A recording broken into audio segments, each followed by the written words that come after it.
My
name is Stephen L. Anderson. I'm co-director here at Day and Night Projects.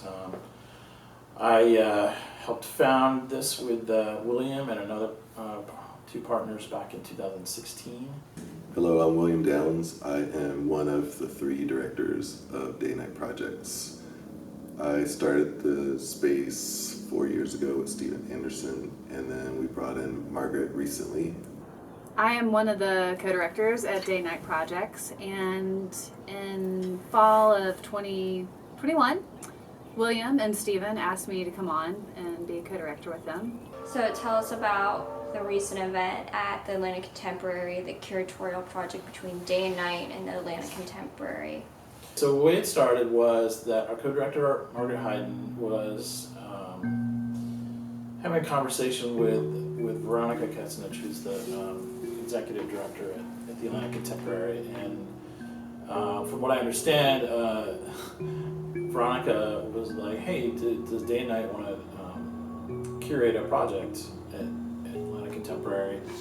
Yeah, one day I had this strange call from Veronica at the Atlanta Contemporary, and I was like, I wonder what she's calling about. And I figured it probably had something to do with Day and Night Projects, and was really excited to get back in touch with her. And when we talked, she was like, hey, we've got this opportunity. I don't know if you're familiar with On-Site at the Contemporary, but it is one of the small gallery spaces that we leave open to have kind of a running program of artist-run galleries come in and curate a show. And it was really exciting, but we had about maybe 4 weeks to pull it together. The first thing, we're like, okay, well, how are we gonna approach this? And William said, well, I've been thinking about this idea called mixtape for a little bit, and we thought, oh, that's perfect because it's not so thematic, it's not so built on some ideology or way of seeing or something. It's just like, here's a collection of what's happening sort of like right now. And we all had a very interesting take in the way that we brought these 3 people together. And what I mean by that is we didn't have a vision really, but we liked these artists' works, and we thought that we'd see what happened. So we drew up some sort of lists, and Stacie was on both of those lists of like our A team and our P team. So we thought, all right, well, Stacie should be in this show. And then we knew that Stacie could do something where she could come in after the other artist's work was installed and sort of react to that with her wall artworks. One thing I do think about is what the first mark is going to be. And it may change, but it just kind of helps solidify where it's going. That's what sets the tone, and Mark makes the direction. And if I just go in and don't think about that, it doesn't feel like it fits in the space. So I think about the space and then go in and make those first marks, whether it's a big scribble with a big brushstroke going off of it. But in the case of the Contemporary, I definitely was thinking about using this big double wide brush I made. Well, I didn't make it, I put it together. And I knew I wanted to start in the upper left corner and bring a flow of fluid, dry ink the beginning, it had to do with this idea of like process and thinking about the ways in which the different artists worked. So, you know, you've got Rachel that's dealing with this very, like, in her process of making the molds and then adding and subtracting and knowing the way in which Stacie works. You know, her process is also very, like, add and remove, use tape and remove, and it's the screen printing part of it. And then knowing that Gracelee works with 3D printing, I saw this play between like additive and subtractive processes, and it just seemed to fit somehow where we like, you know, like Rachel's pieces are like quiet but like really have a way of like transforming the space.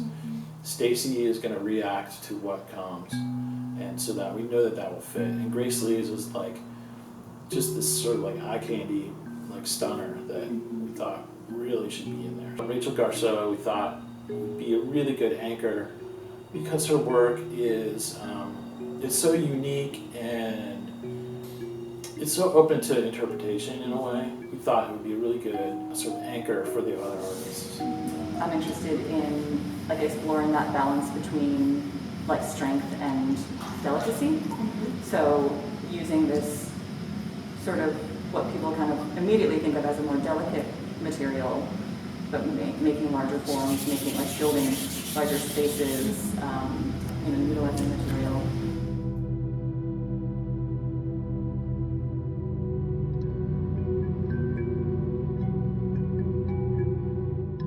I brought in Gracelee, and it's mostly because she and I have a history together. I met her a couple of years ago at a residency called Hambridge Arts Center in Science. We were there for a week and we bonded, and that was probably like 2 years ago. So I've been a fan of her work ever since I met her. So I needed to bring her down for whatever opportunity was available, and this was the perfect opportunity.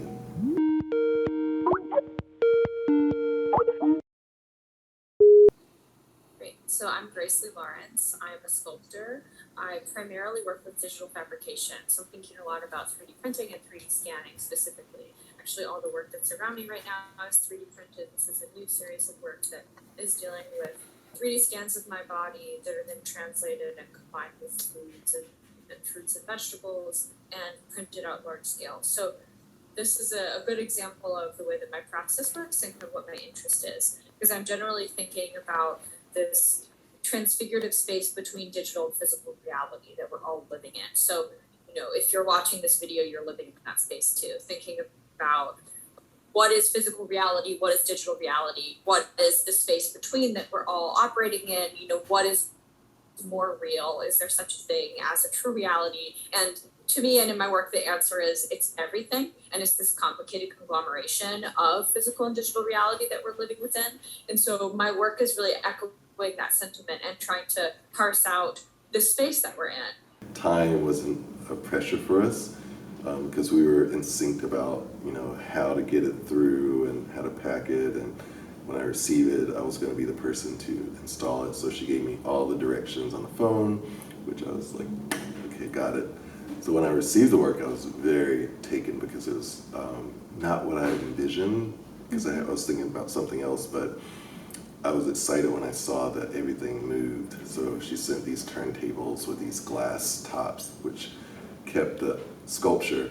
And I just thought that was really beautiful. And when I opened the box, I was like, yes. This is awesome. I think each artist is a very intense artist, number one. Number two, their practice is completely opposite. But number three is bringing those three things together sometimes make magic, and I think that's what happened with this exhibition.